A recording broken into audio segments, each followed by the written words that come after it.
علي وقوفهما دائما بجانب باكستان وشعبها في السراء والضراء كالجبال الراسيات والتاريخ يشهد ذلك ونحن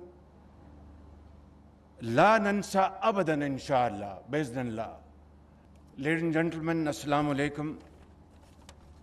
It's really a great pleasure to be here this evening to welcome our most honorable and most respected guest from our brotherly country,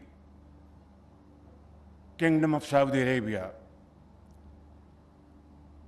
It is no coincidence that I was in Saudi Arabia during the last week of Ramadan al-Mubarak and had the honor of meeting my very respected brother, His Royal Highness, the Crown Prince, the Prime Minister of Saudi Arabia, and it was wonderful to have a great interaction in that meeting. I was extremely encouraged and I was deeply impressed by his forward-looking vision, which has now transformed Kingdom of Saudi Arabia in many ways for all times to come, be it agriculture or education or information technology, communication, infrastructure, youth empowerment, inclusive policy, you name it and it is there. It is all because of his very dynamic and visionary leadership, which has today placed Saudi Arabia amongst the most progressive societies around the globe. Economy, one of the fastest growing economy. Infrastructure, the most latest in the world. And transport facilities, unbelievable. Job opportunities in abundance, and investments in Saudi Arabia and in other parts of the country, of the world, is phenomenal. And the policy has its basic pillar, and that is peaceful coexistence and provide job opportunities in the region and interact globally so that peace returns, progress returns in areas which are still suffering from many threats, wars, and serious complications. And now we have this great galaxy of business friends from Saudi Arabia who are outstanding businessmen, investors, traders, policymakers. And I cannot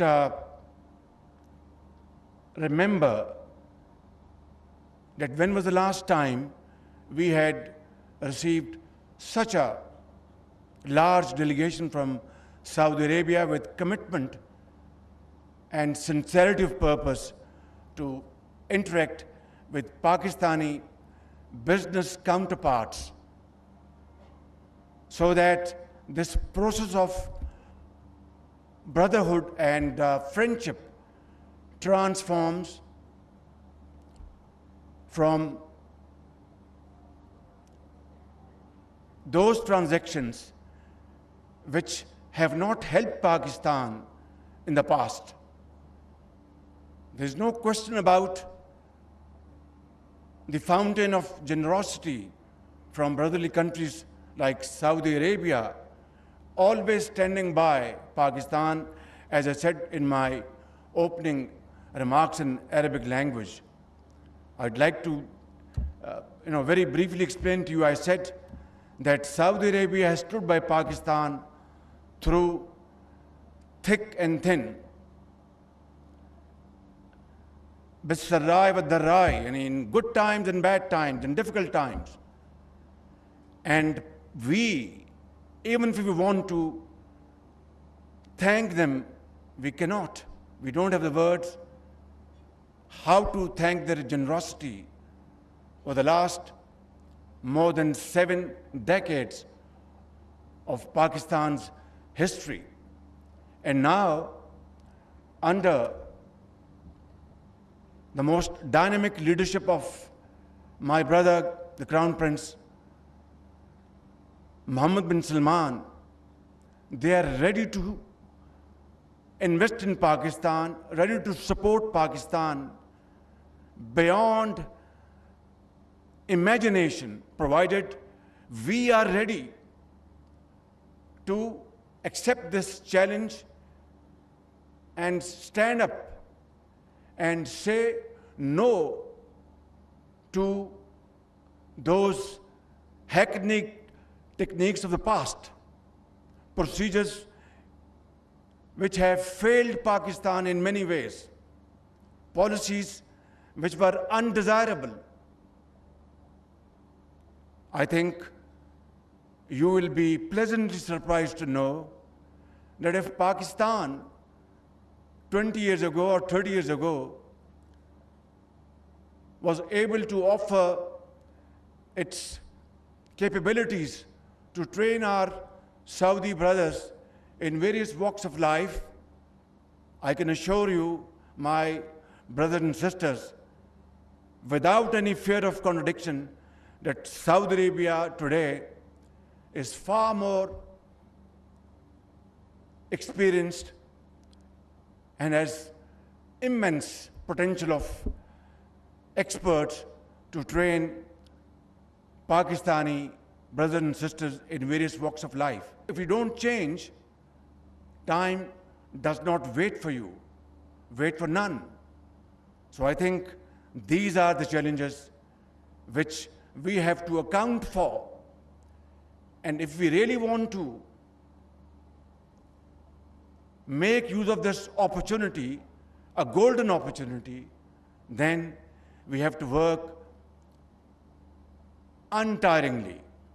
Like now our brothers and sisters are working in Saudi Arabia. Some of you might feel that I am daydreaming or telling you stories which don't exist. No. What I'm saying is absolutely a reality which I have seen and observed in Saudi Arabia myself. And they are ready to support us all the way to the hills. And I'm very happy to hear from His Excellency, my brother Ibrahim bin Yusuf Al-Mubarak, that today B2B interactions have been most productive. Now, I want to make it very clear, ladies and gentlemen, that governments, it is not the business of the government to do business. Our job is to offer policy frameworks. Our job is to act as a catalyst to make things happen and remove hurdles in the way for speedy achievement of our targets. And I want to assure you that in that we are fully resolved and committed. And as you know, I want to say it even at the cost of repetition, that SIFC is the vehicle, a very robust, all-encompassing vehicle to undertake all these important projects in the interest of the people of Pakistan and to our mutual benefits. We want investment from our brothers in Saudi Arabia and Pakistan. They should make profits without any problem, repatriate their income back to Saudi Arabia, and vice versa. If we provide a mechanism which is free of trouble, free of bureaucratic hurdles, impediments, free of